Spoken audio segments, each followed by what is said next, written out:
Selamat nonton Blue Film, Om.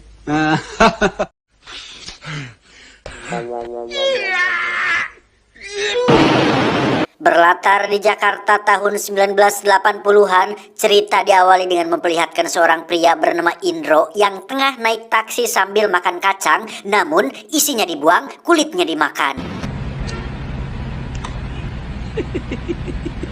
Orang lain kalau makan kacang, isinya dimakan, kulitnya dibuang. Kacang-kacang gua, mulut-mulut gua. Repot amat lu. Saat itulah tiba-tiba muncul seorang tukang begal yang mencegat mobil taksi tersebut, di mana si begal langsung menggetok kepala supir sampai benjol dan memaksa Indro untuk menyerahkan semua barang berharganya. Tetapi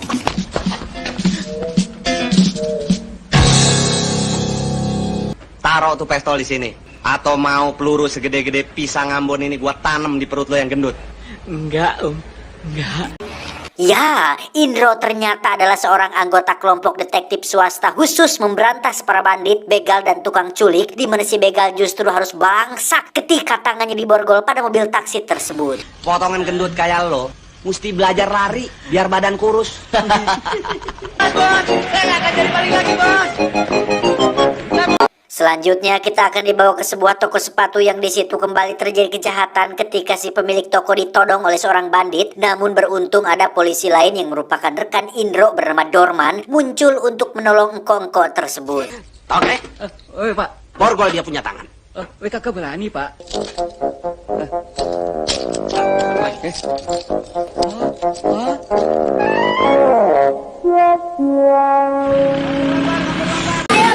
Kembali ke jalanan, alias anggota polisi ketiga bernama Dono yang secara kebetulan mendapati seorang begal yang secara terang-terangan mengembat perhiasan milik penumpang, yang ketika Dono mencoba mengejarnya, dia justru harus mengalami nasib naas tatkala dirinya terjatuh dan tubuhnya terlindas beberapa mobil yang membuat kondisinya mengkritis.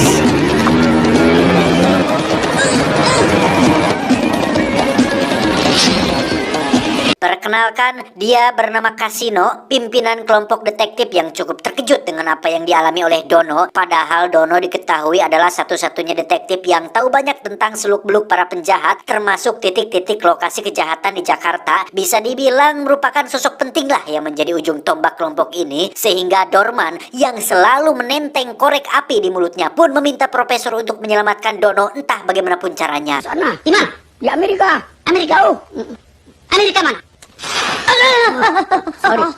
Sorry. Profesor mengatakan jika ada satu cara untuk bisa membuat Dono kembali normal, namun harganya sangat-sangat mahal sekali dan penelitiannya memang sudah berhasil dilakukan di Amerika. Operasi ini bernama operasi bionik atau biological electronic, yang mana seluruh tubuh yang terbuat dari robot ini akan digerakkan oleh syaraf otak, sehingga membuat Dono bisa memiliki kekuatan dan kemampuan melebihi manusia pada normal pada umumnya ininya. Beliau mengatakan jika operasi ini akan memakan biaya 6 juta, yang sontak hal tersebut membuat Kasino dan anak buahnya tertawa. Namun 6 juta tersebut rupanya bukan dalam bentuk rupiah, melainkan dalam bentuk dolar, sehingga Dono akan menjadi seorang detektif dengan nilai yang sangat mahal, yakni manusia 6 juta dolar.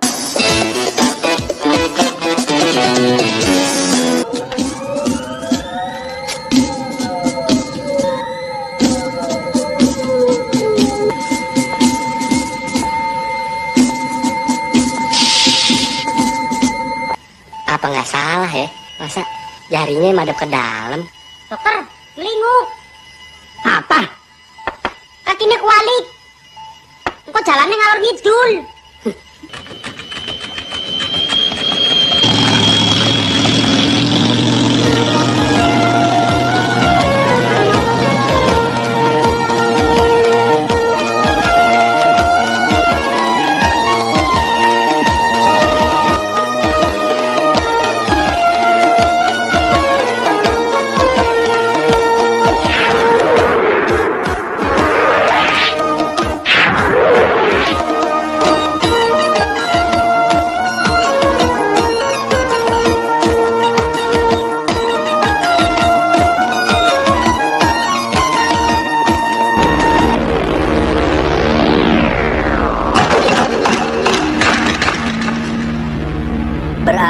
jalanan di mana di situ ada seorang tukang culik bernama Badrun yang tengah makan bakso tepat di depan sekolah Impres, di mana Badrun sedang mengincar target penculikan yakni anak orang kaya yang naik mobil. Di situ ada seorang anak berkepala pelontos yang selama 3 hari ini pengintaian selalu naik mobil, sehingga Badrun memutuskan untuk menculik anak tersebut.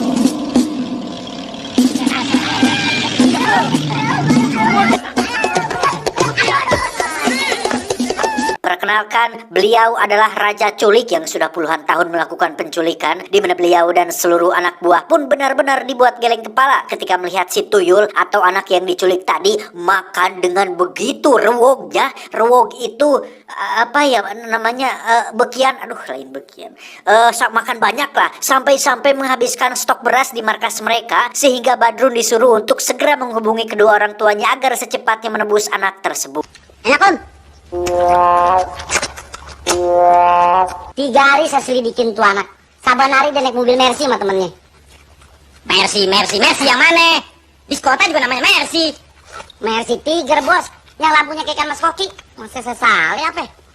Tak lama setelah mereka menghubungi orang tuanya, Raja Culik sangat-sangat dibuat terperangah saat mendengar jika Badrun telah salah menculik anak. Si tuyul ternyata hanya menumpang di mobil milik temannya dan bukan berasal dari keluarga kaya raya, yang mana si Raja Culik semakin dibuat terkejut saat mendengar jika orang tua si tuyul enggan menebus anaknya karena di rumahnya masih ada 16 anak lagi yang setengah mati dia kasih makan.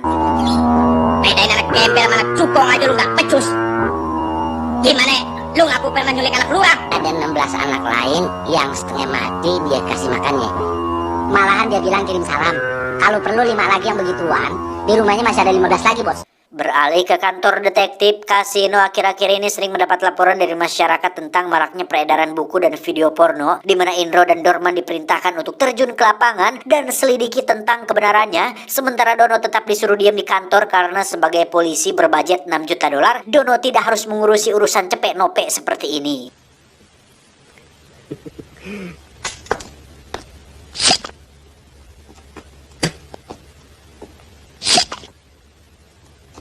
Dan sekarang tugas kalian berdua untuk menyelamatkan generasi penerus. Saya harus ngurus apa bos?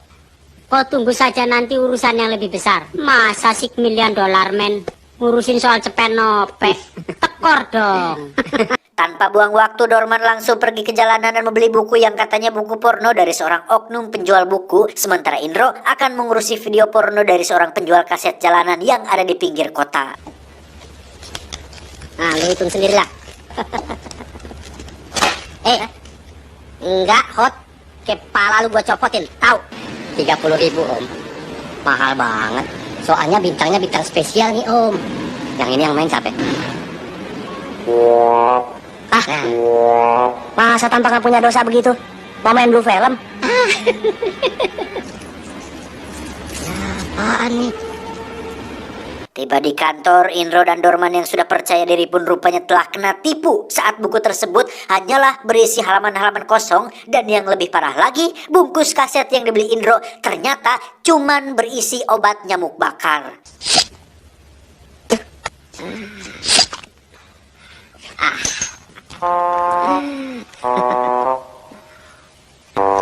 Buku porno dari mana ini? Dari Sweden lah. Kulit putih, buku naising putih. Turun karena kakimu.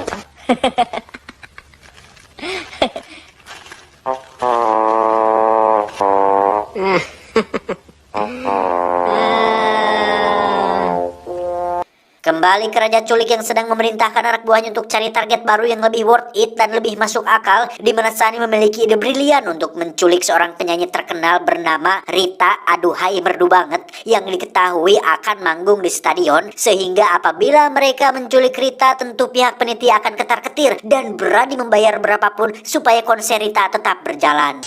Kita culik dia, minta tebusan dari panitia show. Tumben otak lu bening San. Makan apa lu nyari ha?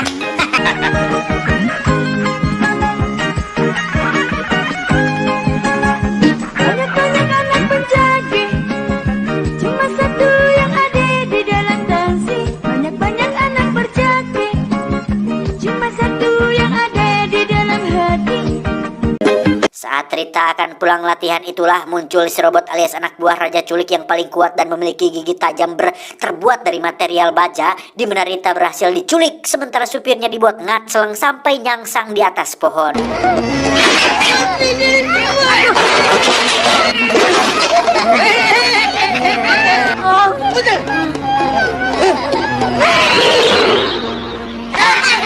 Raja Bengkak, tolong saya, babi gunting. Non, nggak lapar. Kok nasinya nggak dicolek-colek? Apa mau saya suapin? Sedih. Perempuan, mentang-mentang cakep lagunya so banget. Gini-gini gua belum pernah diadu sama cewek, tahu?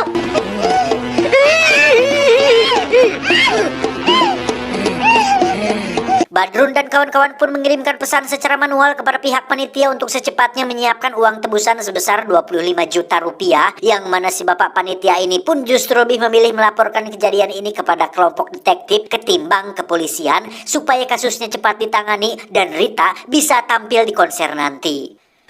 Tolong ya Pak ya. Tenang. Percayakan pada petugas.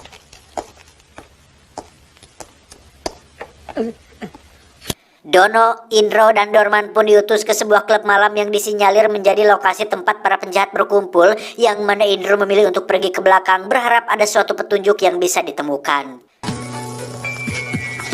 Minta. Aduh. Itu jatuh kok. Kagak, cuman kejengkal. Ada spiritus. Spiritus? Ya, udah ada, Pak. Lu bilang lu jual segala macam minuman keras. Wajar, Bos.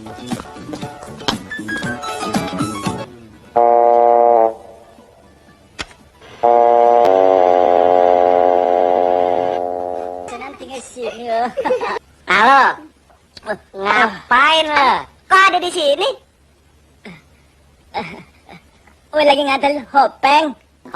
Dan ya, Indro justru menemukan beberapa ruang pribadi khusus pengenceritaan, yang salah satunya ada engko-engko yang dia kenal. Karena takut rahasianya terbongkar, si engko pun memberikan sejumlah uang tutup mulut kepada Indro. Namun ketika akan diberikan, muncullah Badrun yang rupanya punya sampingan sebagai penjaga keamanan di tempat ini, sehingga Indro harus terlibat masalah dengan Badrun dan kedua temannya.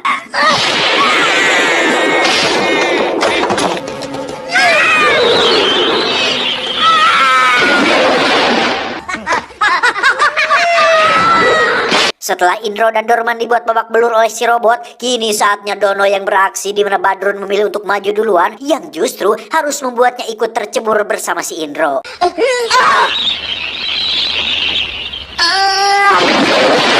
Sebagai manusia bionik yang sebagian tubuhnya terbuat dari mesin, Dono bisa melawan si robot dengan cukup mudah tanpa Dono dan kawan-kawan sadari jika mereka bertigalah pelaku penculikan Rita.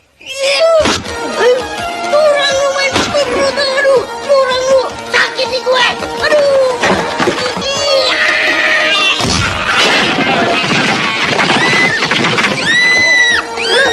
Pihak panitia sendiri kembali dihubungi oleh si Raja Culik yang meminta beliau untuk membawa uang tersebut ke kuburan Cina, yang apabila tidak segera dilakukan, maka Rita diancam akan dibunuh, sehingga beliau terpaksa menuruti perintah si Culik, sekaligus meminta Dono dan kawan-kawan untuk mengawasinya dari jauh. Mat, ikut gue deh, Mat. Gue serem masuk sendirian. Kalau ayah ikut, usahanya tambah runyem, Dan. Aduh, siapa? Berlokasi di kuburan Cina, bapak panitia yang ketakutan pun menemukan sebuah tape recorder yang berisi petunjuk selanjutnya, yang mengharuskan beliau pergi ke kuburan Belanda dan meletakkan uang tersebut di dalam tong sampah. Lekasan, ke kuburan Belanda, lekas. Iya, kan. Ke kuburan Belanda. Hah? Kuburan Belanda?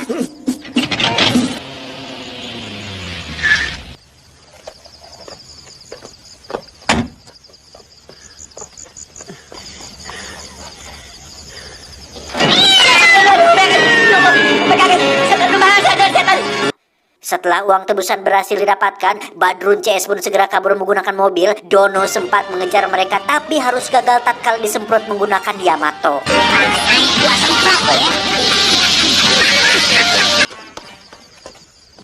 Yan, saya disemprot pakai Yamato. Beberapa hari berlalu, Kasino mendapat informasi mengenai seorang anak bernama Tuyul yang sempat diculik beberapa hari yang lalu, sehingga Indro dan Dorman diperintahkan untuk pergi ke alamat rumah si Tuyul untuk mencari tahu di mana lokasi atau markas para penculik tersebut. Yang mayit kamu kurus.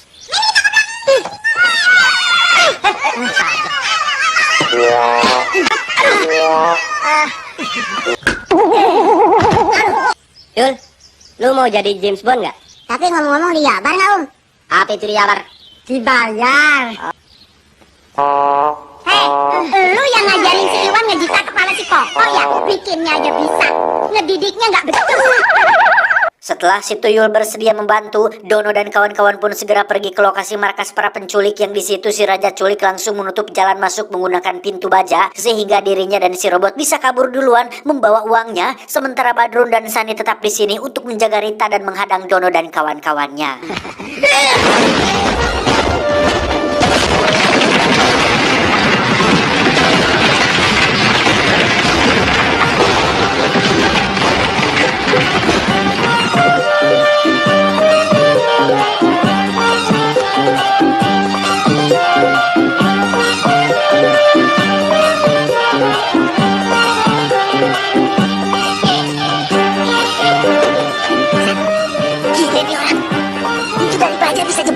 Dan ya, dengan kekuatan luar biasanya Dono bisa menghancurkan pintu baja tersebut, disusul dengan baku tembak di antara kedua belah pihak, dan Dono yang dengan santainya tetap maju tanpa harus takut terkena tembakan.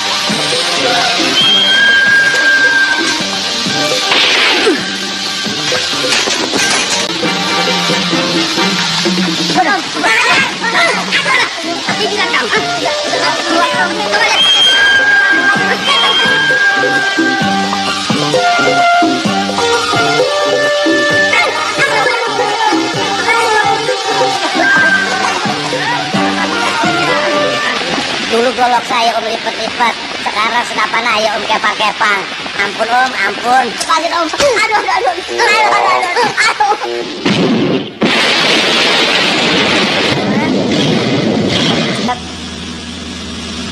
Berlokasi di puncak Bogor di tengah kebun teh, Dono dan kawan-kawan berhasil menangkap si robot dan membongkor jadi pohon, sementara si Raja Culik memilih untuk kabur ke sungai tepat di lokasi sebuah tambak ikan.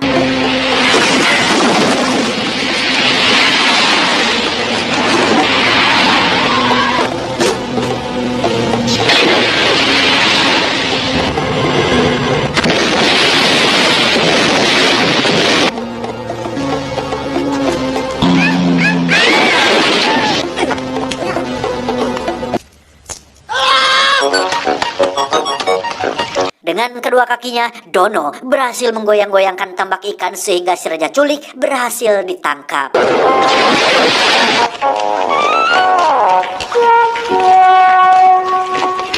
Bapak panitia sendiri nampak sangat risau karena Rita belum kembali, sementara konser sudah dimulai. Walah cilaka pokoknya. Namun tak lama muncullah Dono dan kawan-kawan yang berhasil membawa Rita kembali dengan selamat sehingga konser bisa tetap berjalan lancar. Di mana dia? Tenang, dia ada di kamar ya, sedang ditekap. Hah? Ini Om. Kok begitu sih Rita? Lucu.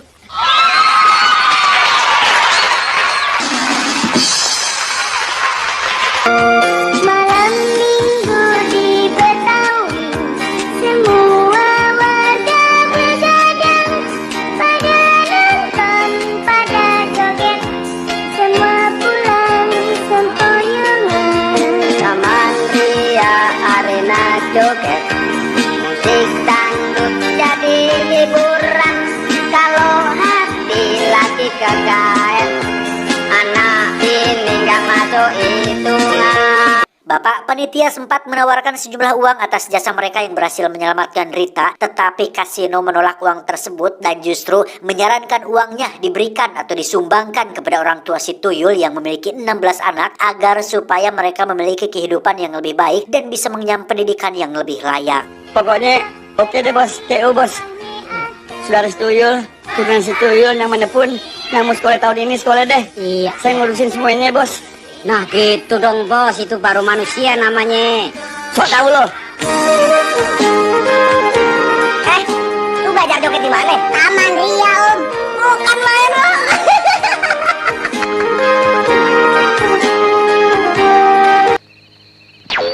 Mas, bangun mas. Filmnya udah habis. Kontrakan saya kan cuma sampai beduk subuh. Merinding disco.